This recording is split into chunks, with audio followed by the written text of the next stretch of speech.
Hey guys, welcome back. First up, apologies for the delay in getting this tasting video of the Riwaka single hop drop SMaSH with the Kveik Voss yeast out to you. But it probably hasn't hurt the beer, so it's been in the keg for nearly 3 weeks now. It's given it a chance to sort of clear up a little bit. Still a slight bit of haze, but yes, fairly clear. Happy with that colour. So just to recap very quickly, so SMaSH beer, so it's 100% Gladfield Pilsner malt, 100 grams of Riwaka in a half batch or 10 litre batch, and that was done as a single addition at the end of the boil for as like a whirlpool and then a hop stand for a total of 20 minutes to get the bitterness and flavour from the hops. And that's the result. So holding a nice little ring of head on the top. And very happy. So this is the first beer that I've put into my new 9 litre Kegland keg. So that was nice to, or 9.5 litre keg. So it was nice to be able to transfer the whole batch straight into there. And yeah, we'll get a bit of a. Hope you guys are all going well. It's going pretty well at this end. Work's been busy, but yeah, looking forward to a few days off over Christmas. So we'll just go in for a bit of a smell. So I'm getting a combination of what I think is the malt, the yeast and the hops. I'm getting like almost a slightly bready, sort of orangey aroma, which I did check up online is the orangey sort of character you can get from the Voss yeast. And then getting almost like a slightly sort of grapey, bit like the Nelson Salvin sort of aroma, gooseberry almost, and then some other sort of tropical fruit aroma. So there's a bit of a mixture there going on the nose, but very, very pleasant. The yeasty character from the Voss has sort of died down. And shout out to Stas from Stas Brewing. He said if you give the beer 2 or 3 weeks, the yeasty sort of esters and character will die down a bit, which I think has definitely happened. I was getting quite a bready, doughy almost aroma coming off from the yeast, but that's gone. And it's a very, very inviting, different to like say using US-05. It's a different aroma from the yeast, but very inviting. So let's go in for a taste.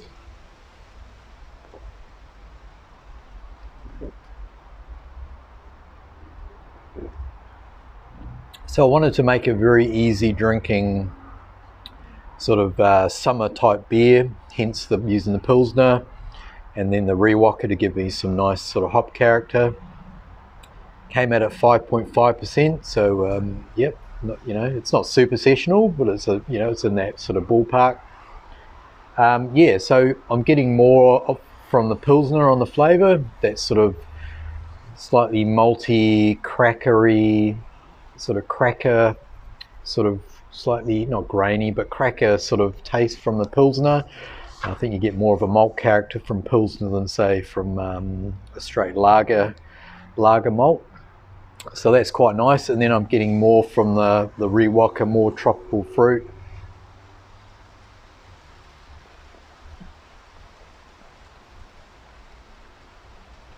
Sort of more, I know you're meant to be getting sort of like passion fruit, etc. from Riwaka, but I'm getting more, leaning more towards sort of pineapple. Some citrus almost. Yeah, maybe a bit of mango perhaps. But yeah, very, very nice, very easy drinking, which is exactly what I wanted.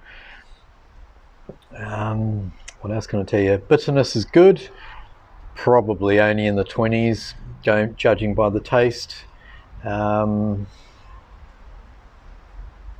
it's definitely got that nice sort of easy drinking Pilsner sort of quality. Somebody who's already tasted one said it tastes a little bit like the Panhead, which is a New Zealand brewery, their Port Road Pilsner. If you've had that, if you're in New Zealand, he said he thought it was sort of along those lines. in flavour. And I tend to agree that's probably a pretty good comparison. So yeah, all in all, very happy with that. Happy with using the Voss yeast. You know, definitely happy with the temperatures here, being able to, you know, fermented it. I think I started about 35, dropped it down to around 29, 30. And then I still let it sit in the fermenter for 10 days. Just, you know, a bit of an old dinosaur. I thought I'd leave it there, let the yeast sort of clean up, and, you know, let a lot of, you know, just let things fall out and clean up before I transferred it to the keg. So, you know, I was happy leaving it for 10 days. Probably could have transferred it a lot earlier. And I tend to agree with Stas. Yeah, you get quite a lot from the yeast up front initially. So yeah, if you leave it for like 2 or 3 weeks, the yeasty sort of esters and characters from the Voss sort of start to disappear, and then you're left with the malt and the hops. So all in all, I would definitely use that Voss again.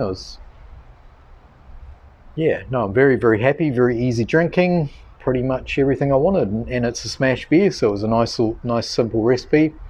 I'll put a link below to the details. And if you've got any questions, just sing out. I think I've covered everything off.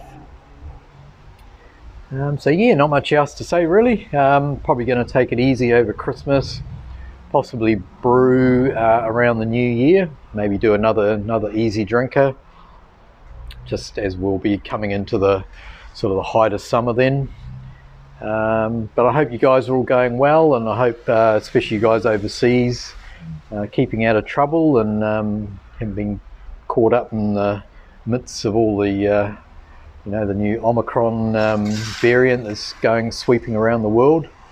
So yeah, try and stay out of trouble and keep safe in the lead up to Christmas, and I will endeavour to do a quick video just before Christmas, or, you know, Christmas Eve perhaps. And until then, drink good beer, stay safe. Yeah, and I'll get out of this wind before it blows me away. Cheers guys, thanks for watching, over and out.